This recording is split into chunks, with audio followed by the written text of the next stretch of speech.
This meeting is being recorded. And this is Kathleen Butler, certified SRT teacher and restructuring teacher. Today is January 14th, 2021, and this is our first SRT practitioners clearing or meeting, whatever title you want to give it, for this new year of 2021. When I start the meditation, I will be sure that everyone is muted. You can always mute yourself before. When you join, it should mute you automatically if you come in late. Before we start our meditation, I just wanted to do a little bit of an introduction to me. I know that Beth introduced me to some people when I did as a guest, as a co-host. I was in, I think, the September SRT practitioners. And I've been teaching since March 1997. I've been teaching SRT. So I've been doing SRT for 24 years, I think. So I started doing SRT in 1996 and met up with Robert in my in between my basic and advanced class in 97, or yeah, something like that, the early part of 97, and was certified as a consultant and then a teacher. And I've served on, gosh, lots of different committees. I've chaired certification, so I understand a little bit of that. I've been the chair of the finance committee, and for 5 years, I was the director of the SRA office itself. I've been on the board of directors before. That was before I became one of the staff as the executive director. I've been friends with the Detzlers as long as I've been doing SRT. I just met with Marianne this afternoon. We were working on a volunteer project together. She sends her regards and says hello. And I live here in Olympia, Washington now. I'm originally from Washington State, although a different part. And I moved to Phoenix, Arizona in 1985. And I came across SRT after I tried some other modalities while I was living in Phoenix. And I taught there very prolifically for many years before I moved up here. I still teach, obviously, except I do a lot of travel with my teaching. So some of that's been a bit on hiatus as in-person meetings anyway. And of course, there are some classes I do online. So that's a little bit about me. I have a 17-year-old son. One of the things that, just to tell you a little bit of exciting things about SRT for me, is when I first started doing it, I was told I could never have children. So I refer to him as my SRT baby sometimes because we cleared programs and past life issues, and so he's here now and doing well. And it's been fun. It's been great. Vanilla also lives with me. He's my dog. So I work on animals and make appointments with people to work on animals as well. So if you haven't tried doing SRT on animals, branch out. You can read about it in Robert's book, Soul Recreation, and in some of old, gosh, I want to say in the 1990s, maybe 98, 99, he wrote a little bit about working on animals. But you can find it in his Soul Recreation. He has a couple of pages about it. In one edition, it's on the edition I have is page 176, but the print is a little different. You know, the print on demand, so the page numbers may not be the same because the size of the book's a little different. But you can always just find it in there. It's fun, working on plants and animals. The property, of course, houses. That's part of what we're going to talk about today with blocks and interferences too, is your environment. Your environment matters. I was working with someone the other day, and we had blocks and interferences do the session, and I could hear a lot of noise in the background that wasn't there previously. So I asked him if he was at home, and he said no, he was walking through the park. So I'm like, that explains some of the blocks we were having. Not that the park was bad, but it alerted me as to why the environment wasn't staying the same. As far as once I cleared it, it kept changing. So let's get ready for meditation. I think a lot of people have had a chance to come in. I see that we have 27 people on the call, which is lovely. Thank you all for joining us. The meditation I have, I thought went well. It's short, but I also thought it went well with our discussion today. So go ahead and take a deep breath in and release out. And take another deep breath in.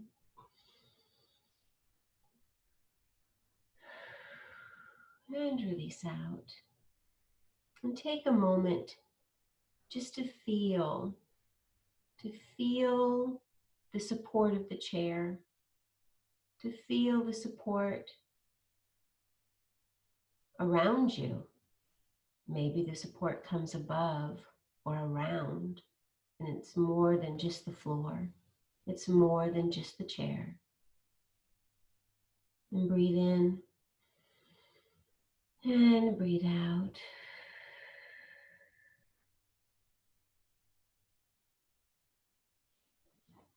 And take a moment to relax and remind yourself of the following. You came again into this world, trailing light behind you, harboring the greater truth. You may believe that you've been distracted irrevocably, or you may discover that all of your life you have been following that light. Whatever your awareness at this point, there is no mistaking the fact you have come as light to transform darkness, to move ultimately into the brighter remembering of the oneness that you are, the oneness with spirit, and nothing gets in the way. And so it is. Amen.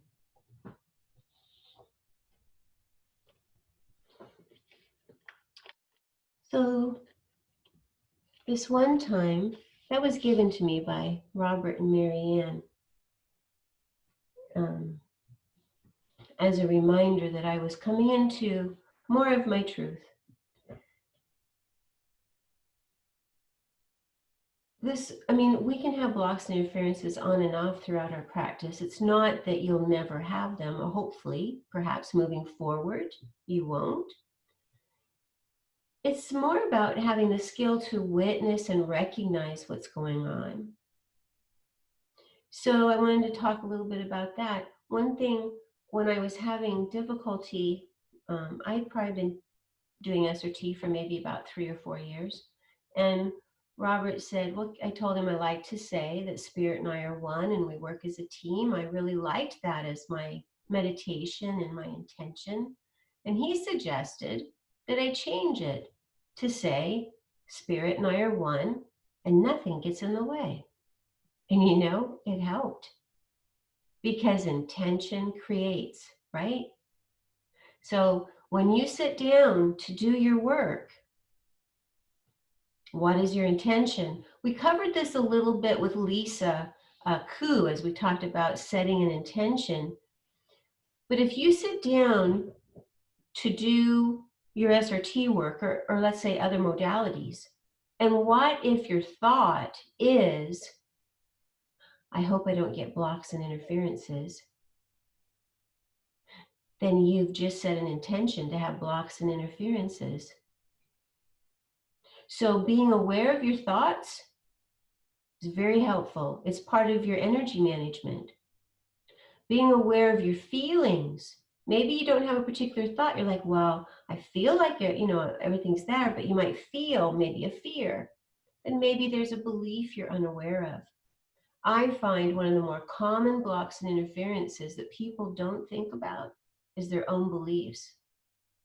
So let's take a moment to ask a question. If you have a pendulum, you can ask this now, working with your high self.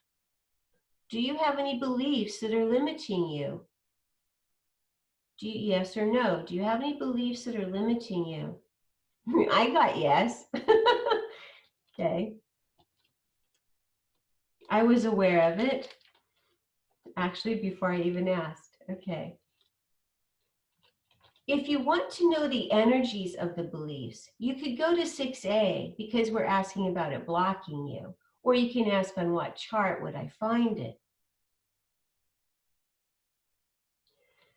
Or you can simply ask, hi self, can you clear that belief without any more information? Just in 0 time is how some people say it, or without research is how some other people say it, or without more information. Is this the idea that you don't have to research anything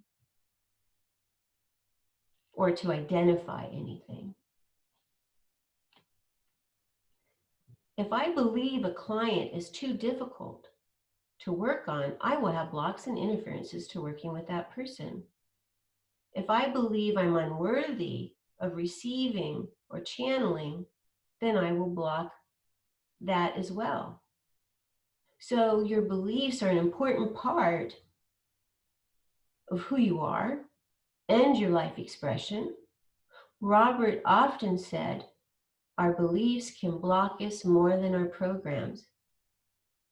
Some of you may have heard him say that. In the basic class, there's a handout called Releasing Statements. If you've forgotten about it or haven't used it recently, it's a really positive and powerful conscious mind tool to help you let go of things. An example of using releasing statements would be, I release all belief, perception, and judgment that I have to have blocks and interferences, or that I do have blocks and interferences. I release all need and desire to believe that I have to have blocks and interferences, or that I do have blocks and interferences. I now completely accept and believe and instruct my subconscious to accept and believe on every level of my being that I'm free from blocks and interferences. My clarity comes easily and effortlessly. This pleases me, it feels good, and I like it. You can always throw in those other things. I like to always say, and it feels good, and I like it. I like to add that to almost every releasing statement. So these are just ideas. We only have an hour, well, 45 minutes now. So of course, this isn't a full class. It's just a little bit of ideas to think about. A lot of people, when they think of blocks and interferences, they automatically think of chart 5. And that's okay, because that is where a lot of them are listed. Robert once said he listed the inside of chart 5 according to ickiness, which I thought was a pretty interesting word. So on the left side is simple blocks and interferences. On the right side, on the inside, are blocks and interferences that might be feel more challenging. But remember, when it comes to discarnates or separates, you clear, remove, send them to their most right and perfect place. We all have been taught that with our SRT. Robert liked to throw in close, clear, and remove, just to make sure in case there's openings.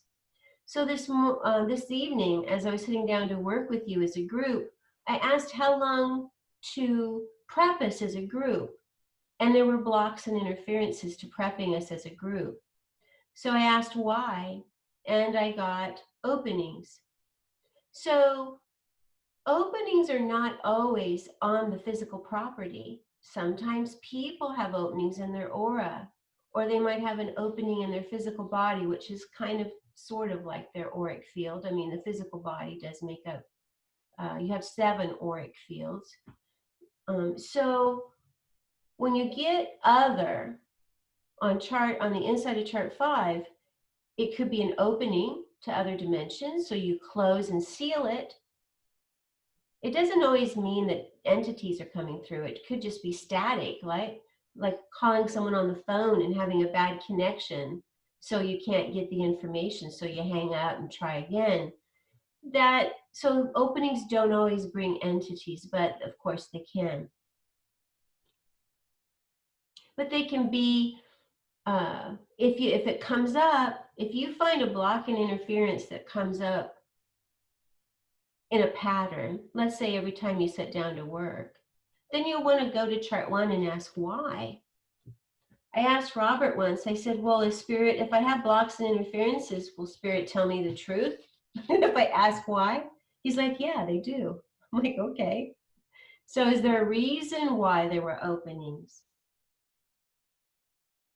Chart 5. Okay. The reason was negative motivations. So that means that the opening might start up again, right? Because there's a program or something creating it. Well, if you get negative motivations, but instead of pointing to a particular one, you just get negative motivation and your pendulum points in a straight line at those words, that means it's a negative motivation at spirit level. We don't have a name for it. It's just negative motivations at spirit level.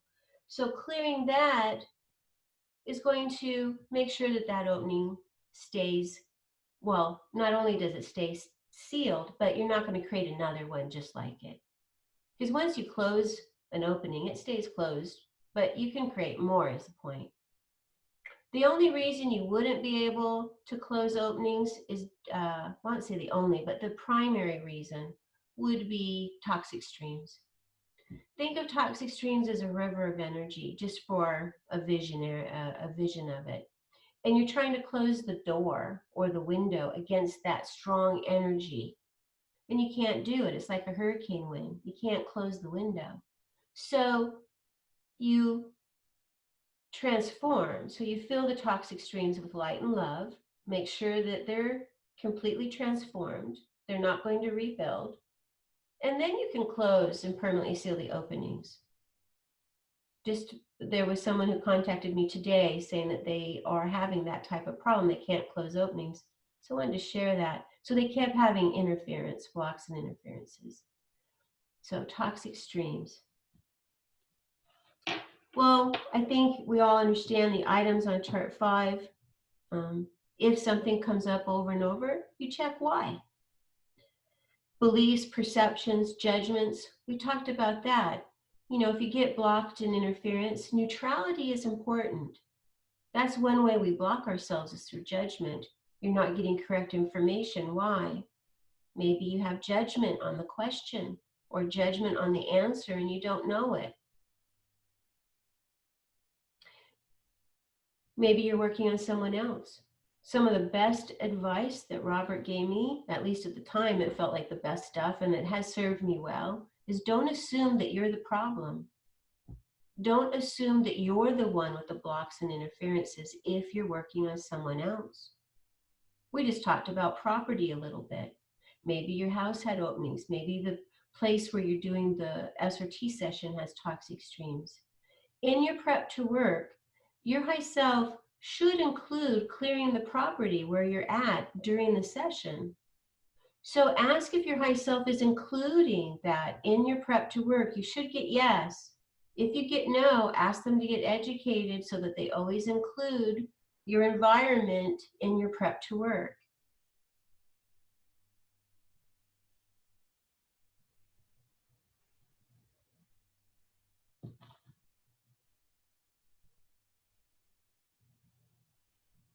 And we often talk about when we work with someone, yes, we prep them to work so we can work on them. But remember, Robert started that new question, well, I call it newbie, but it's been a while, is the how long to prep you, how long to prep your high self. Well, people were being so blocked, they couldn't even do SRT, they couldn't get past being able to do the work, and so they'd give up. And we found people had blocks to being prepped.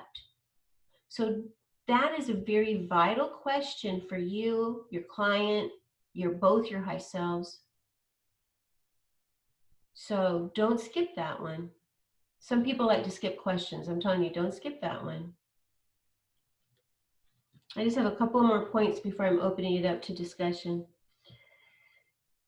Sometimes we have, the client can block you, but you already checked for discarnate separates. But the client can still block you through conscious control. The client can still block you out of fear. And sometimes the program that you're working on has such a strong energy that it feels like it's blocking you. That happened to me. So I asked Robert about it, and he said, oh, the program was really had a lot of energy and it was blocking you to clearing it. So what he suggested was to clear the accumulated energy of the program, or to clear the reasons the program was blocking. I've also learned that if there are blocks and interferences, or maybe I just feel like something's not right, because maybe some of us can feel energy a little more sensitive, I'll check, is it me? Is it the client? Or is it something else? What's the source of the energy that I'm feeling? What's the source of the block and interference? That goes back to don't assume it's you. If you get other, is it your high self? Is it the client's high self? Or something else? As you probably learned in one of your classes, guardian angels can block through simply an issue around protection. Guardian angels are about protection, that's their job. But it's not just physical protection. It's also about mental and emotional protection. So they might block due to being overprotective, or maybe they made an agreement with you not to, you didn't want to look at that past life. That's actually an item on the chart. Past lives the soul doesn't want to examine. And your guardian angels might say, oh, wait, you thought that would be too emotionally disturbing. So we need to educate them so they don't block you. So these are different types of blocks and interferences. Below chart 3, people sometimes get blocks. Something that Robert and other teachers have recommended, and I do it not all the time, but frequently. I'll ask, do I have any blocks below chart 3? Go ahead and ask, do you have any blocks below chart 3? It's not just pre-human incarnations. It can be entities blocking you, energies, beings. Beings can block you at any level on chart 3, but don't take it personal. It just means there's some energy and there's some reason and issue as to why those beings at that level are blocking you. And you simply clear the reasons they're blocking. You might have blocks on chart 3. You might have blocks and interferences above chart 3.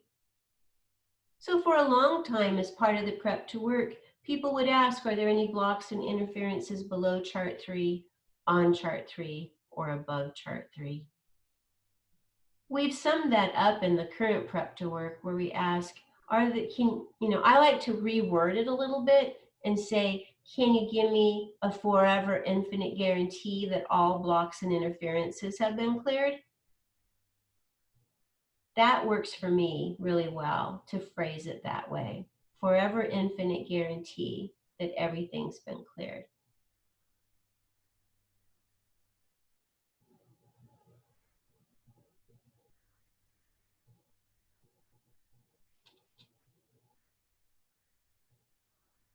Okay, so one more thing before we open it up for discussions. Some people, this goes back to beliefs, but it also goes back to expectations, which are sort of like beliefs. If you've had an issue with blocks and interferences, you might get into a place where you feel a little defeated. Maybe you feel like you're just anticipating them. How does your high self get your attention? Well, one way your high self, and you can answer that in a moment, one way your high self gets your attention is by making your pendulum get wonky, get your attention through a block or an interference. So remember, blocks and interferences have their divine order and timing as well. It stops something and gets you moving in a different direction of questions. They block you because it's like, oh, Kathleen, you need to go back and look at this. Some people believe that their high self is trying to stop them. I'm not saying it wouldn't feel that way sometimes, but remember, your high self is your friend. It's here to help guide and direct you. And most of you have an aspect of spirit working as your high self. So spirit is love. God is love. They're here to help guide and direct you. Work on that communication with them, just as you would with any friend. Fine-tune that communication by asking, well, are you showing me this word or are you showing me that word? Because sometimes a block and interference, you can't tell which word they're pointing to. So tell them to clarify it. Ask them to be accountable to what they're pointing to. So that fine-tunes your communication. Sometimes the blocks and interferences is your own doubt. So ask them to just show you again. Oh, well, show me again. What are you pointing at? And instead of a block and interference, you're developing a conversation. So let's open up the discussion either in the chat box or unmute yourself to ask a question or to let me know what kind of blocks and interferences do you want us to discuss? And if you have any questions about what I've mentioned as just your typical type of blocks and interferences. Oh, Maria has a question about toxic streams. Have you taken the advanced class, Maria? Okay, so I'm going to go with it from here. On chart 10A, which for some students, they don't get until the advanced class. So toxic stream is an item on chart 10A. It is not a person, it is the planet. The planet Earth has a magnetic field and there are lines. Some people call these ley lines. Okay, thanks, Maria. A lot of people, I mean, I would think it would be impossible to remember everything that you've been taught in one class. That's why retaking a class is so helpful. You can also read about toxic streams in the book Soul Recreation in the English edition where all the chapters are there. And so with toxic streams, what happens is they create negative energies and it makes you sick. Animals get sick, people get sick, plants may not grow. So if there's a toxic stream, how does that get created or how is that made? Geopathic. It's geo meaning earth, pathic meaning pathetic. So they're weak lines or weak energies in the earth. So seismic activity is real normal to create that. If you live in an area where there's a lot of seismic activity, such as Hawaii or well, there's lots of places actually. I'm just thinking of Hawaii because they're volcanic in nature, the whole islands. So you would just check, you could check this every day or once a week, but you fill in, oh yeah, in Chile. So you fill in the toxic stream with light and love. You fill it up, you're filling in that toxic stream with light and love, and you're filling it in so much that you're transforming it. There's no negativity left. You're replacing the negative energy with positive energy. You're transforming it. So you cannot clear a toxic stream. You can only transform it. And once you transform it, you want to ask, will it rebuild? If you get no, then you're set to go. But keep in mind the earth has to move, it has to change. It's a living thing as well. So toxic streams may happen again in your home or workplace or wherever. but that doesn't mean it's the same one. It just means there's something else to check. It has come up as some of the primary reasons for someone to be ill. Their home had toxic streams. It wasn't a program. We cleared programs. Actually, that came up yesterday for a client. Anything, what else was causing health issues? Toxic streams. So we worked on filling those in with light and love. Okay, anything else about blocks and interferences or questions about what we discussed?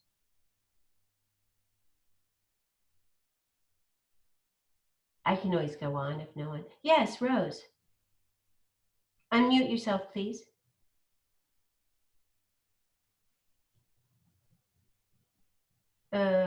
It's sticking. Oh, there we go. Is it, can you hear me now? I can.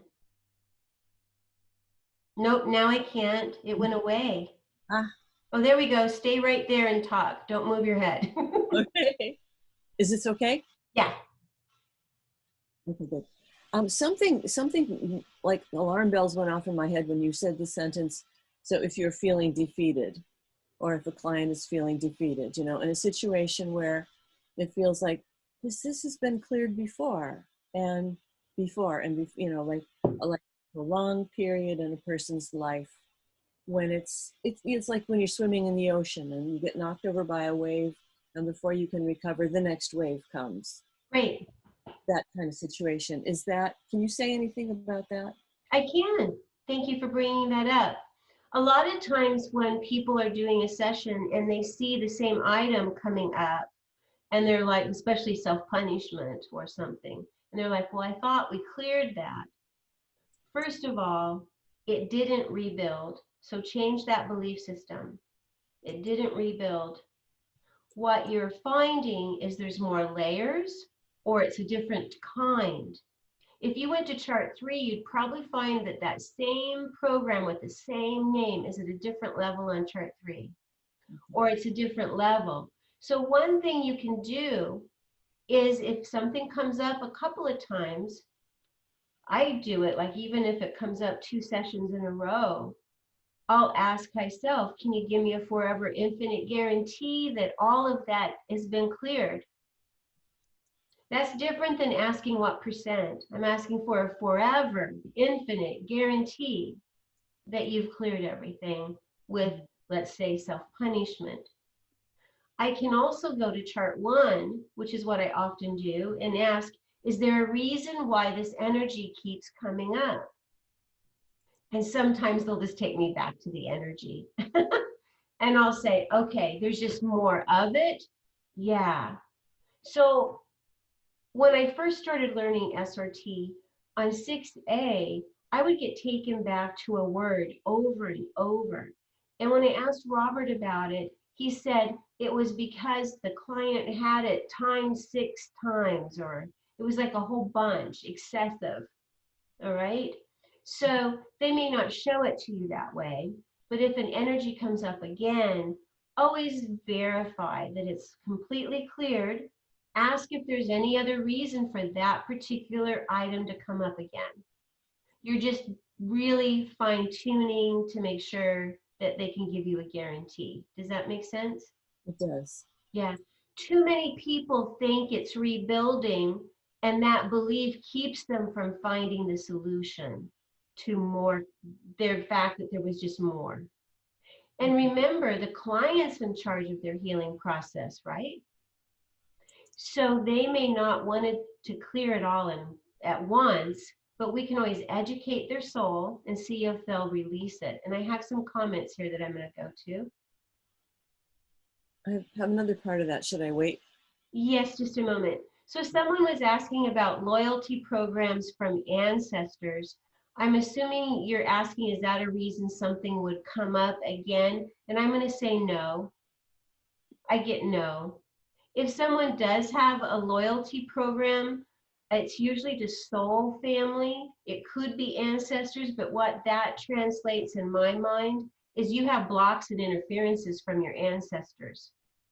Or you can have blocks and interferences from your soul family, and sometimes they're both, right? Because you have soul family and your ancestors.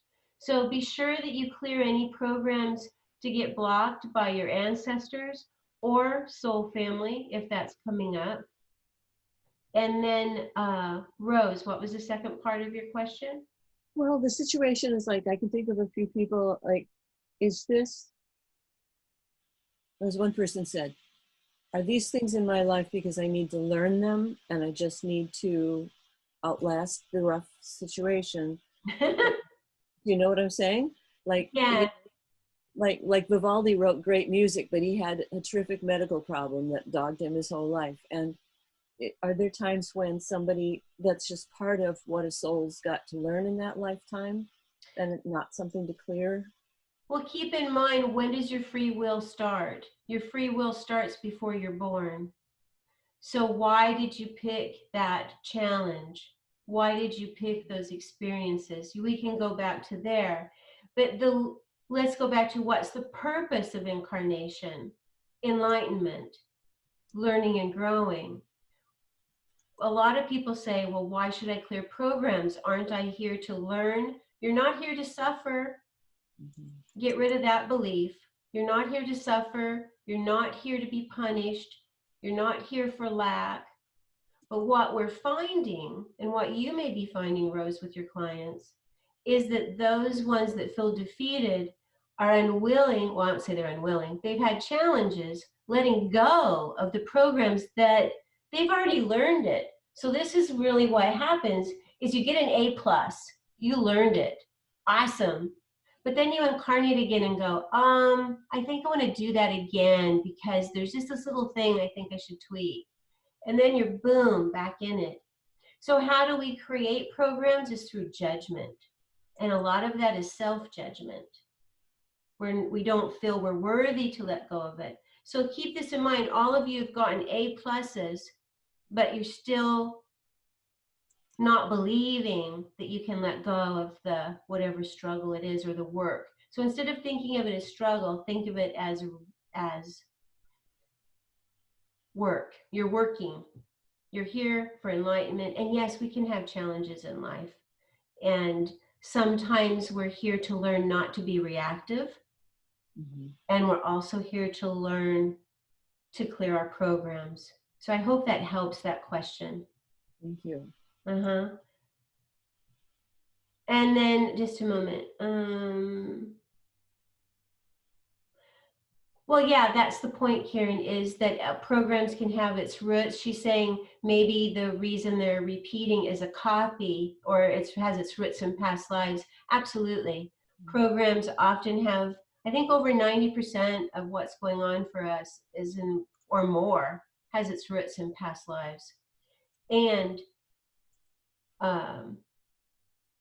that we can have copies. But that's why I would say go back to a forever infinite guarantee that things are cleared. Looking here at some more questions. By clearing the programs, we're not preventing the learning. That is true. But teaching our soul that we can learn with grace and ease, right? That's a beautiful way to say it. I would also say this. Think of SRT as, here's this person and they went to walk their path. And there's these huge boulders in front of them.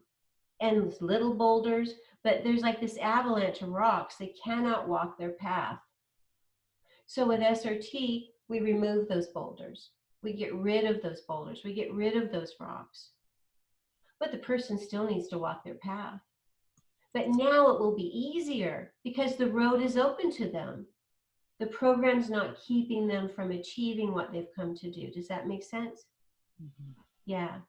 We cannot, so high self, spirit, they don't take away your free will, but they help you manifest it so that you make choices that support you in ways that you truly wanted to come and do, right? You truly wanted to come and overcome things. You wanted to enjoy, because you are here to have joy. Remember that too. Now, is there a reason for health challenges or other challenges? Yes. And so sometimes you have to be persistent and ask Spirit, why are you still having the challenge? Is there any other reason for the challenge? Don't think your work is ineffective. I mean, it's possible it could be, that would be if there were blocks and interferences of a certain magnitude. But even with certain blocks, you can still work through that, do some clearing. So it's just about believing in yourself. Remember, your beliefs can block you more. If you believe you can overcome all things, what will happen? Yeah, then you will emotionally overcome those things, and perhaps even more. As a spiritual being, you cannot misuse your power. You're learning and growing. There is no right, there is no wrong. That's also part of the suffering. There's a right and a wrong. No, there's just learning. We've learned that we don't like some things like suffering. We want to do something different. And of course, Marianne used a great analogy this once. She says, remember, you're on a planet and you're driving your car, okay? But there's other drivers on the road. So you have to learn to be defensive driver. So that's also part of don't be reactive. You're not the only one on the planet. So that comes together, right? We learn together. Hopefully we surround ourselves with people that bring the best out in us. Any other questions about, well, I'll take any question, but blocks and interferences. Are you having any blocks and interferences that you want to write about or ask about? Do you feel like you can sit down and work on yourself? Have you ever checked what % you're open to working on yourself? Why don't you check? What % are you open and willing to accurately work on yourself? Okay, so the question is, that is what someone feels is their block, is that they feel like they can't work on themselves or on their practice. So first, do you have any blocks to working on yourself? That can also go back to what % positive energy do you hold on yourself? What % negative? Kind of like some basic concepts there that we don't always think about.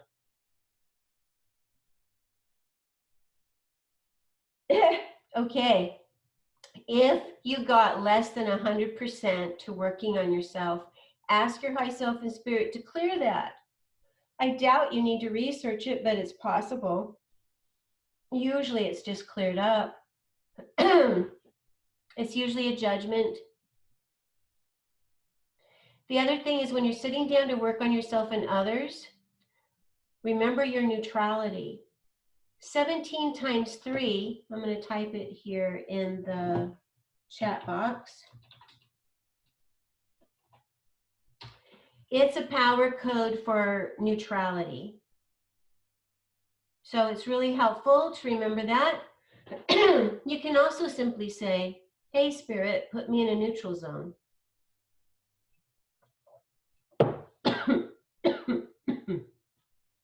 Clear any blocks to being neutral. So that's one thing. It's hard to work on yourself and others if you're not neutral. Now, someone said they had blocks to doing their practice. What % positive energy do you have on SRT? What % negative energy do you have on SRT?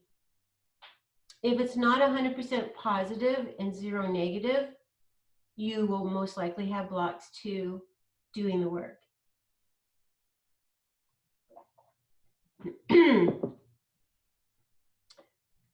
What % positive energy do you have on using a pendulum? What % negative energy do you have on using a pendulum? And Tanya, let me see. Not Tanya, excuse me.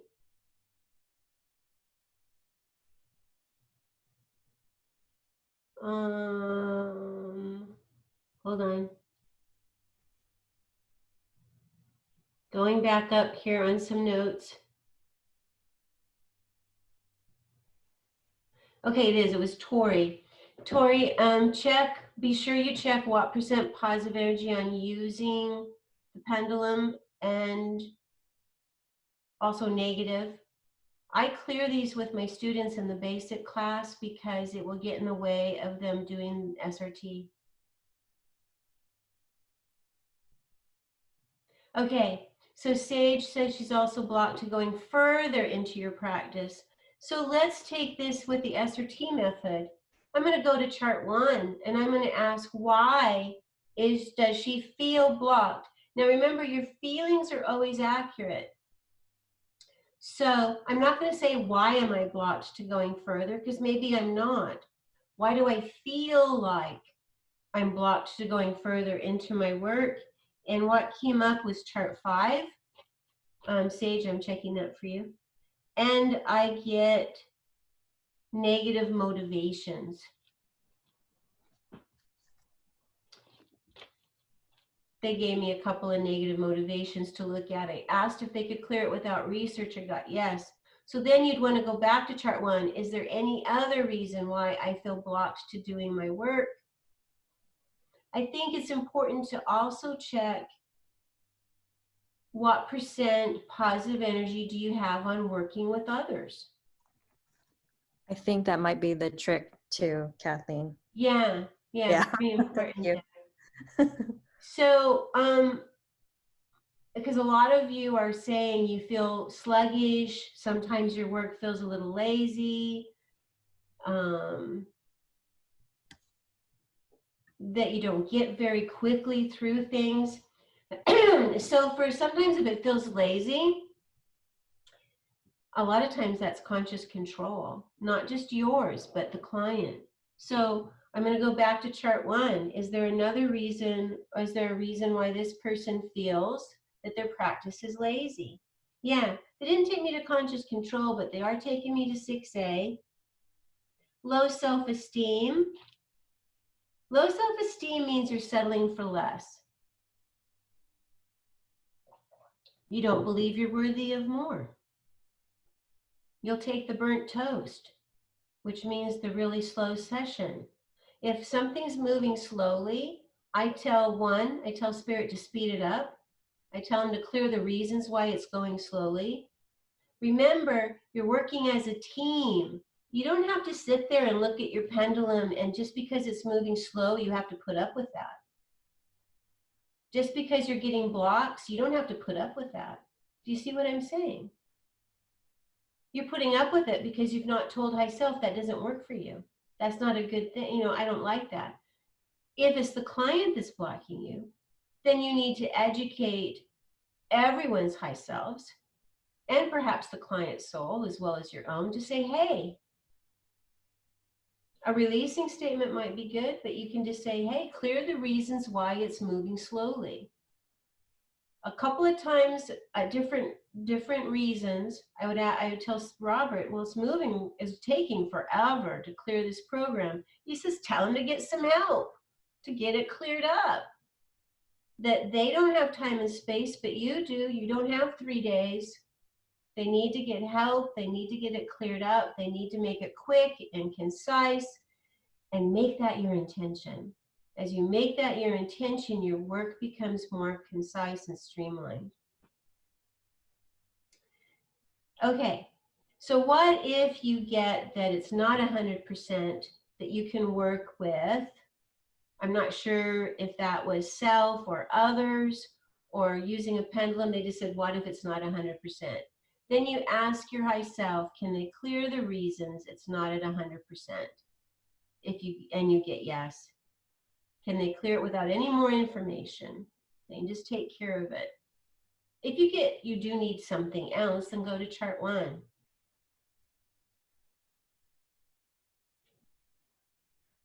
What % do you trust your intuition? How many times do you not accept answers because you're like, I'm not sure, that can't be it? Okay.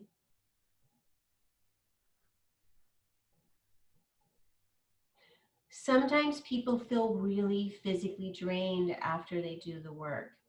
One reason, I'm not saying this is true for all the time, but one reason is you're using your head too much. You're using your ego too much. It's fatiguing you. You're not turning the session over to spirit. enough. So turn it over to spirit. Remember, you don't need to know a thing. You just have to ask questions. I don't need to know why my client has the problem. I need to ask spirit, is there a reason why my client has this problem? Is there a reason why I have this problem? So there's a part of you that might be afraid that the client won't like what you come up with, or you might be afraid of seeing the information for yourself. That's kind of what you're looking at. So just say, oh, you know what I already know about myself is worse than what's hiding. That's usually true. So let it go, as they say in that song. Is you can check what, when you do a session, what percent are you engaging your head too much, your conscious mind? Now it should be high self as your source, not conscious mind. One practice that Robert often would mention in class is, and this is based on a book by Jenny King. I'll type that in here. Jenny King, called the Pata tapes. I'm not sure if I'm writing that right. Pata tapes. So Jenny King wrote several books, and they're channeled from the Godhead. So in the Pata tapes, the advice is, take your head off, put it under your armpit. Now, some people think that, get freaked out because of past life stuff, you know. Try not to get reactive. But you will be amazed at how neutral that helps you feel. Take your head off and put it to the side, and you're channeling spirit. You're getting your own head out of the way. A lot of people get their head in the way, and they're not channeling myself, they're channeling their own belief system. I'm not saying that's you, I'm just saying that is also.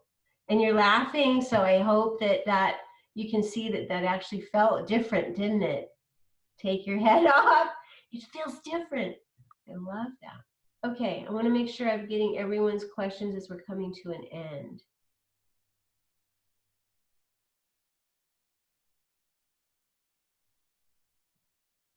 Okay, we answered that one. Oh, and I'm glad some of you are saying that you're feeling the difference. That's good.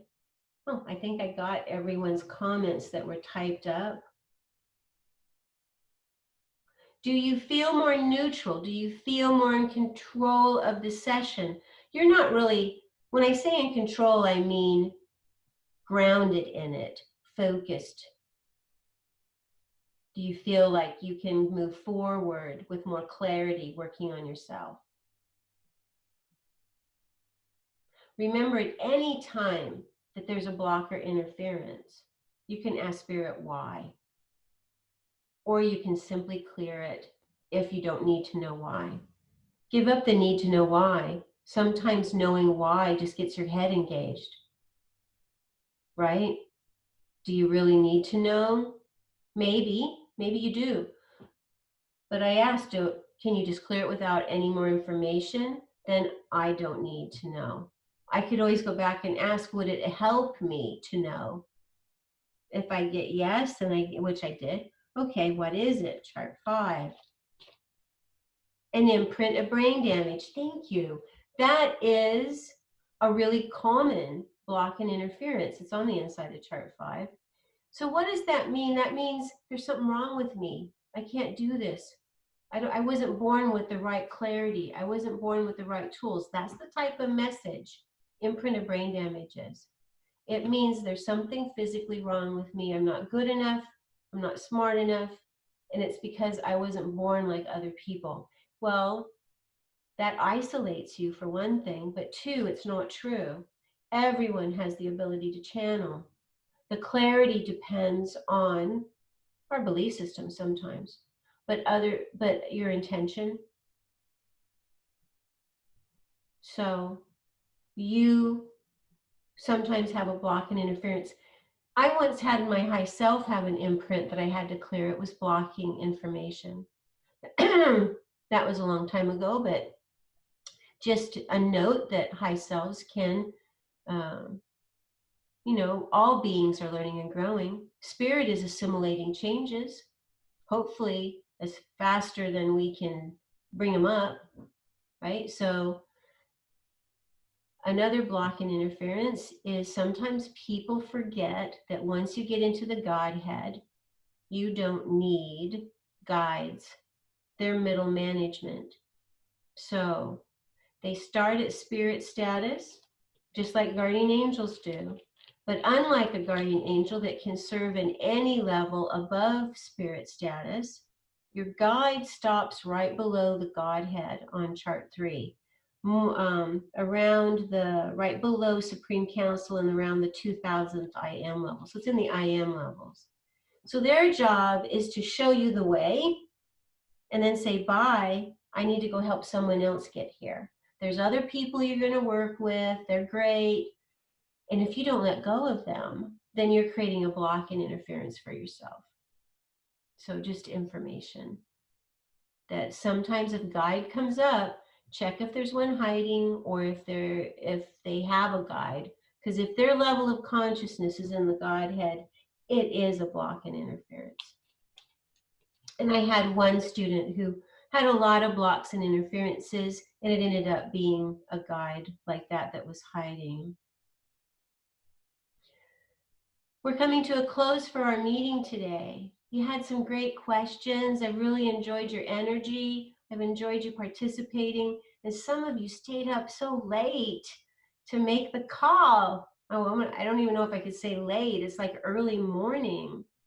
So thank you for that diligence. And you're welcome, everyone. We're going to just have a short closing prayer. And if there's a question that I didn't answer, I sometimes take emails. You can email me and I can answer it. But just know that it may end up being a session depending on what the challenges are. But I would let you know that. And here's my email. You can also email and ask me about, who's going to be next month. Shaki Wilson, one of our first certified teachers, will be our host. She's been a teacher since, I think, 1991 or 92. So I've only been a teacher since 97. So she's been around. She lives in California. Lovely lady. She'll be our guest next month. So let's take a deep breath in and breathe out. And take another deep breath in and breathe out.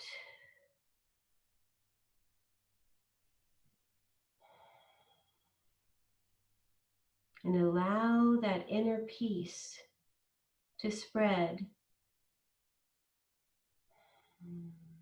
Focus on the area around your navel and your solar plexus, a little bit below, around your navel. Breathing in, breathing out. Allow inner peace to spread everywhere. You are one with spirit. You are one with spirit. And you work as a team in harmony and cooperation and love. And nothing gets in the way of that clarity. And so it is. Amen.